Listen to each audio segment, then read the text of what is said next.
So this is Jennifer with Vorsa Investments, and I have the wonderful and knowledgeable Neal Bawa on. And I am so excited to get to speak with him and hear his take on what's going on in the investment world and, how this pandemic, relates to us and how do we pivot and how do we talk to our investors? Like, how do we encourage them to lend in scary times like this? I think, lots of good questions. I'm not sure if I have good answers, but what I'm finding is that what is working for us, and it definitely is working because we did a new syndication raise last night, and the interest level was phenomenally high. And so the question I ask myself today is, in the middle of this pandemic, when people are losing money in the stock market and they're concerned about the fact that real estate is, could be illiquid because renters are not paying rent, why did I have, 350 investors show up for a webinar that I was doing for a new construction project? New construction is usually considered more risky than value add. And I think the biggest answer was that because I have been communicating with my audience more aggressively in the last 30 days than I have before that. So in the end, I think the answer to your question is you want investors to lend to you. You want investors to invest in your project. The biggest thing that you should be doing is talking with them, communicating with them. So we've sent emails, we've sent videos, we've done webinars that are structured with content. We've done town halls. In fact, we've now done 3 town halls and 3 webinars, and we've had 2,800 people attend them live, and about 4,000 people watch the recordings. I'm sure there's overlap between them, so it may not be 2,800 unique people, but certainly we've had our Zoom licenses in every single case maxed out. We have a 500 user Zoom license, and we were just at 500 the last 3 times we did the town hall. So number one, know that there's interest. Investors want to know more about what's going on. Put yourself in that position of being the person that gives them the information about what's happening with the PPP, what's happening with the PPP loan, what's happening with the IDL, EIDL, what's happening with lenders, what's happening with real estate investors. And by doing that, you put yourself in that position of credibility where they're more likely to look at you, because in the end, they've still got money. In some cases, they have more money because they've just sold their stock. They panicked and they sold their stock, and now that money is sitting in the bank, and they want to do something with it. So I do not believe, having seen what I saw last night, that the market is illiquid from the perspective of lending or from the perspective of investing. Quite the opposite. People are now looking to invest with people that they trust. So they're less likely to invest in CrowdStreet or crowdfunding because they don't know those people. But they know Jennifer. They know that Jennifer's a straight up person and is going to take care of their funds. So they're actually much more likely to invest with you at this point in time, in my opinion. So that's what I'm seeing. Communication with investors is absolutely critical today. Yeah, super exciting stuff. And I'm also excited about the new retirement plan that just came in. So people now have 100% access with no penalty to their retirement plans. Like, to me, that's huge. Yeah, this is the time when millionaires are going to be made. You've got the ability to pull out that money. You've got the ability to extend your 1031, which, a lot of 1031s were worried about the fact that they may not get extended. Now you have the ability to extend those, I think, up till July 15th, if I'm not mistaken. So there's good stuff, there's bad stuff, but there's also good stuff happening. And one of the things that we've seen, and I'm assuming that, if you're looking to work with investors or lenders, they're primarily either doing single family homes or multifamily homes in some way, right? So if they're doing those markets, the message for them is they have now seen in a way that is crystal clear the difference between need-based assets like single family and multifamily and want-based assets like hotels and retail. So we're seeing a complete debacle happening in the hotel and strip mall market, the mall market, because 70-80% of tenants are not paying. Marriott, I mean, the biggest hotel chain in the world, has laid off all of its staff. That's a debacle, right? Find me one apartment operator in the United States that's laid off one employee, and you're going to have a lot of trouble with that. Why? Hmm. Because for April so far, it looks like about 80% of our rents are coming in. We're not happy with 80%, but it's not a world-shaking event for us. It simply means that all distributions until the end of this year are gone, right? So if I had investors, instead of them making 8% this year, they're probably going to make 0% this year, even though it's going to recover in the second half of the year, because I still have to catch up on some of the losses that I'm taking in April and May and possibly even in June. But what we've seen, and this should give a lot of confidence to anybody investing or lending into the real estate space, is that when you're investing into homes, people treat them a different way. Even though a lot of people were laid off, still 80+% of the rents in the apartment and landlord industry have come in. I'm not trying to say it's a good situation. It's painful. I have a lot of tenants myself for my single family properties, and some of those haven't paid either. So it's a painful situation to be in. But painful is different from world changing. If you were in the retail space, world has changed for you. If you were in the hotel space, the world has changed for you. If you work for an airline, the world has changed for you, because there's 100% shutdown. Whereas with the vast majority of real estate assets, we're still getting enough rents for us to pay our mortgage. And if we don't pay our mortgage, we have mortgage forbearance from Fannie and Freddie, which may not be applicable. Airlines that have paid, bought jets from Boeing don't get mortgage forbearance. Malls don't get mortgage forbearance. They have to negotiate it. But in our case, for single family, multifamily, a law was created that said, nope, you guys have to give these people 90 days of forbearance. So doesn't that tell you that real estate is really a privileged asset class, because no one needs the stock market to have a roof over your head, but everyone needs a rental home or a purchased home to have a roof over your head. So in many ways, this is going to lead to, when people realize this a year or 2 years from now and they look back at this debacle, they're going to say, what came out of this market strongest was the single family, multifamily market. That's where we should be investing in. You're going to see money flowing from other asset classes over the next 2 to 5 years into single family and multifamily. And so I think it makes sense to lend on good projects. I think it also makes sense to be careful about leverage, and you want to leverage them a little bit less than you were doing it a year ago. You want to look at the quality of the project, the quality of the syndicator. But I don't think that real estate money is illiquid at this point. I just feel like your risk level is a bit higher and you need to be careful about it. Sure. I kind of am looking in the future, and I think that a lot of people, and I may be wrong, but I'm guessing that a lot of people don't understand the difference between forbearance and forgiveness.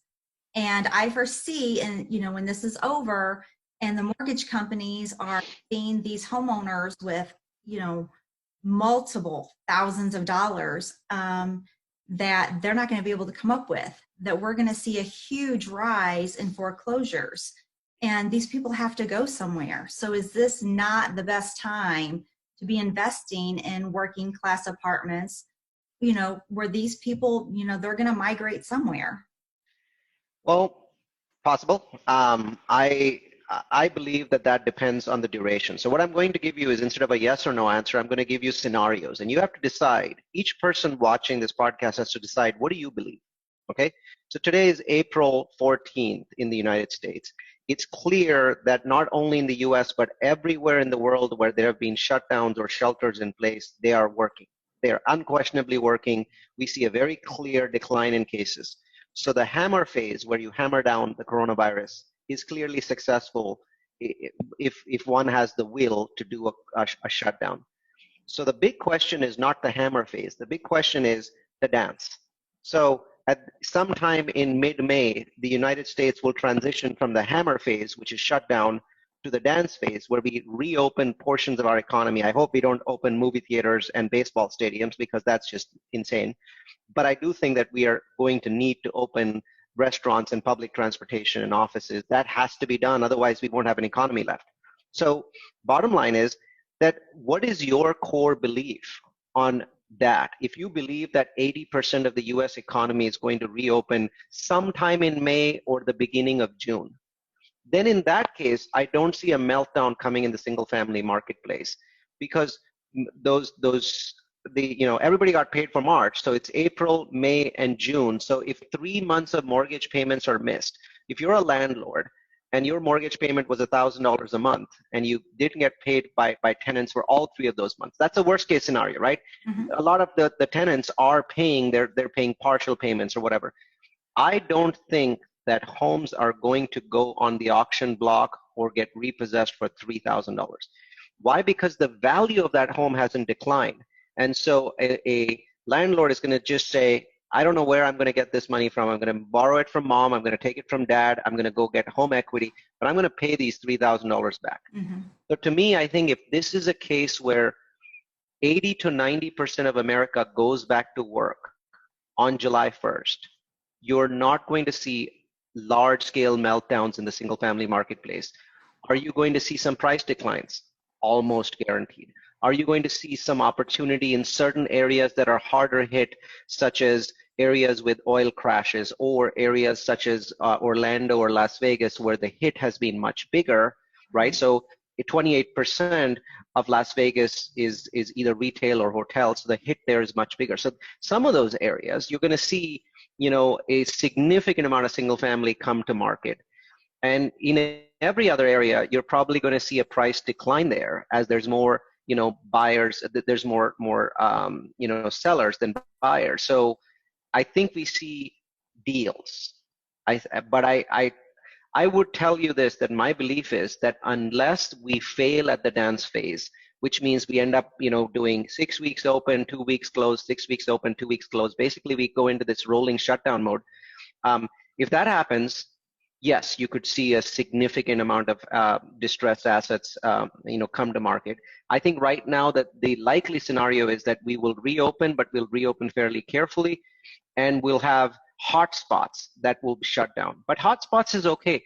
The U.S. economy, every single week of the year, there's some city in the U.S. that's undergoing a hurricane or a tornado, or there's flooding going on somewhere. It doesn't shut down our economy, right? So I think those sorts of things are common, and if you treat it as such that there's going to be hotspots and those hotspots will need to shut down again, fine.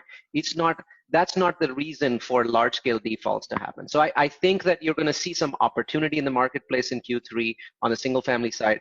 You're actually going to see more opportunity in Q3 on the multifamily side, because the multifamily market from a lending perspective has become almost illiquid, right? If I'm a good lender, if I'm a big buyer, I'm a doctor and I have $2 million in the bank and I want to go buy an $8 million building, I can do that right now. But if I want to put a syndication together, right, it's much harder to raise money. And then the banks are basically saying, well, I need 12 months of impounds. I need taxes and mortgage to be impounded. So now instead of raising $2 million for my $8 million building, I have to raise $2.5 million or $3 million. So there's challenges there. And then on top of that, the banks are saying, well, before I was giving you leverage all the way to 83% for bridge loans. Now I'm going to give you leverage all the way to 70. Well, now you have to raise a lot more equity and your project is getting worse. And then the lender is saying, well, I was giving you a DSCR of 1.2. Now that has to be 1.4, right? So the market that I believe in the short term is hit is actually the syndication part of the multifamily market, where we were gathering money from investors and we were basically buying assets. Now those assets cost a lot more to buy in a weird sort of way because we have to gather a lot more equity. So until the price of those assets goes down, which will happen over 2, 3, 4, 5 months, the price of multifamily will decline. Until that happens, it's going to be hard for the syndication industry to justify itself. So I think that the syndication part of the multifamily industry is going to get hit harder than the single family industry. Because as I said, if you're going to lose 3 months of rents, you're not going to give up your rental property for that. I don't think anybody will do that. So I don't see a huge number of homes coming to market. Good. Well, that's good. And it's encouraging. And, it's kind of, it's give and take. It's a little bit of bad news, but there's some good news in there. And so, still I good think so. something to I look think it's a forward mix. to, and Yeah. really nothing to be horribly afraid of, I don't think so. I mean, I would be horribly afraid if I was running a hotel chain. I would be horribly afraid if I was running a cruise line. I think that the want-based asset classes are taking longer to come back, and we are, in our group, we are particularly looking at the China economy to figure out what's happening. So what we are seeing is that real estate's taken a hit after China came back, but it hasn't taken a huge hit. And the portions of real estate that have taken hits were the ones that were connected to retail and hotel and things like that. But single family and multifamily homes have taken a smaller hit in China as it's come back. And the China economy is up to 80% of its output before they were hit by the virus. So if you look at their Q4 output and you look at their output now, they're there 80% of the way. Well, if we end up being 80% of the way here, then I don't have much to fear for the residential market, right? I still think 80% will hit the rest of the economy very, very hard, right? 20% of the economy lost is huge.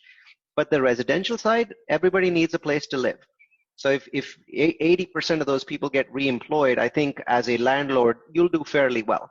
You're probably not going to have as good of a year as you did last year. Actually, for sure, you're not going to have as good of a year as you did last year. Right. But it's not a gloom and doom. The way I look at it is I'm trying to prep my investors for, look, we told you we double your money in 5 years, or we try to double your money in 5 years. We still think that we're on track. But now we're on track to do that doubling over 6 years, not 5, right? Because this is like a lost year for us in terms of cash flow and in terms of returns. But if that's the only thing that's going to happen, big deal, right? If doubling in 5 years is 20% annualized, doubling in 6 years is about 16.5% annualized. Not a bad situation to be in the middle of a crisis that's the most unique crisis in the modern era. And still more money than you make in the stock market. So, well, right now everything in the world makes more money than the stock market. So I think that's an easy comparison for real estate. To be honest, real estate has had one of the charts that your listeners and viewers should look at is look at how many down years the stock market has had in the last 50 years, and then look at how many down years real estate has had. You'll notice that for real estate, it's one single year. And it was 2009 or 2010, one of those two years where real estate was really down. But other than that, real estate hasn't had a down year as an asset class in a very, very long time. And so it fundamentally tends to be more stable because you don't need stocks to have a roof over your head either. Awesome point. Yeah, exciting stuff. So I'm excited. Just the whole, retirement plans. I think that just opens up so many doors to yes, and I think really some of true the wealth. market money, every time this happens, when that money moves out of the stock market, some of it doesn't go back into the stock market. It ends up living in real estate and then staying there for a long time.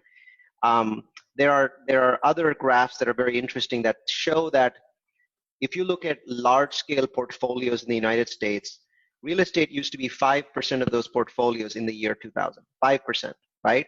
And then the remaining 95% was stocks and bonds and everything else, businesses. Today, real estate is pushing 25%. So in 20 years, we've gone from being 5% of the US stock portfolios to being 25% of the US stock portfolios. What's interesting is the same article goes on to look at projecting that into the future, and it says in the next 10 years, we will go from 25 to 40%, right? So in general, people, real estate used to be thought of as an alternative investment. That's no longer the case. People don't think of it as an alternative investment.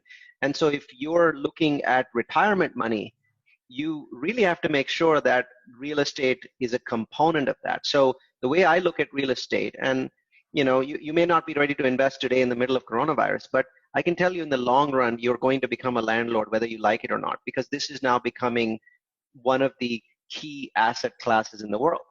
So you're either going to become a syndication investor or you're going to end up becoming a landlord, whether you like it or not, because that's where the cash flow is left in today in a world that has very little cash flow. Awesome.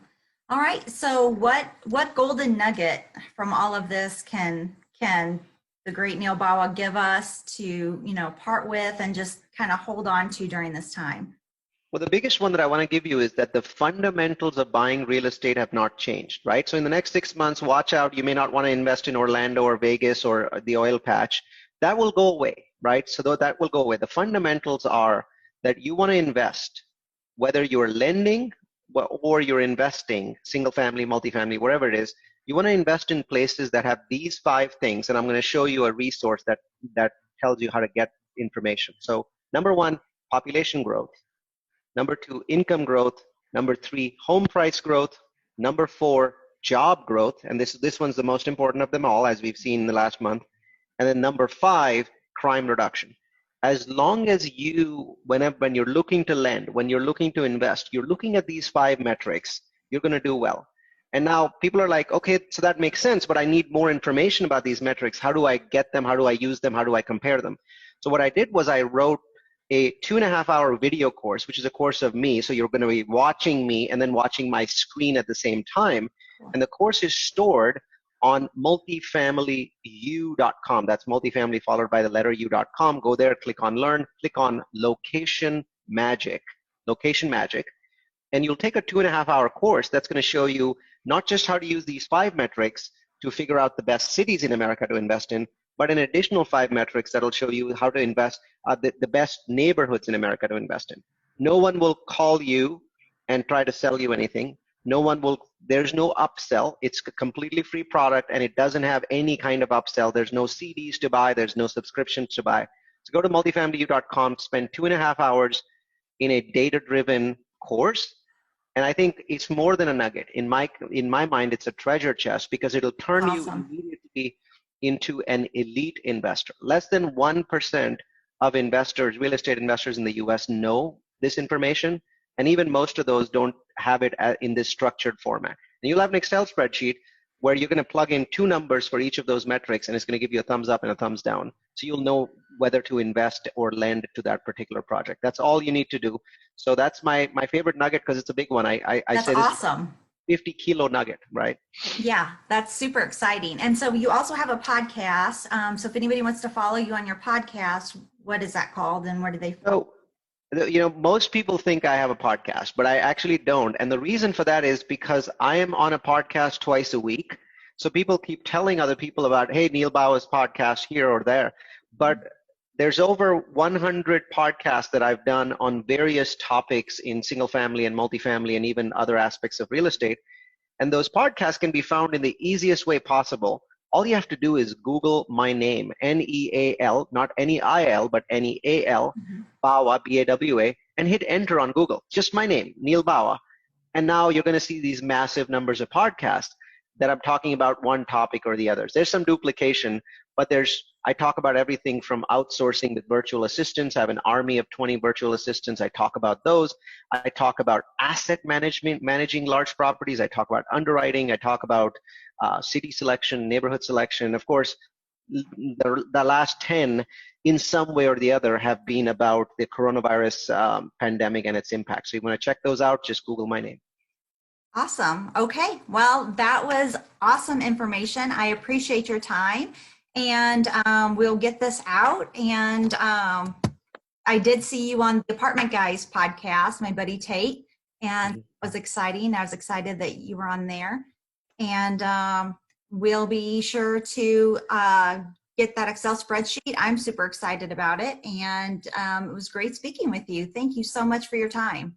Thank you, Jennifer. Thanks for having me on the show.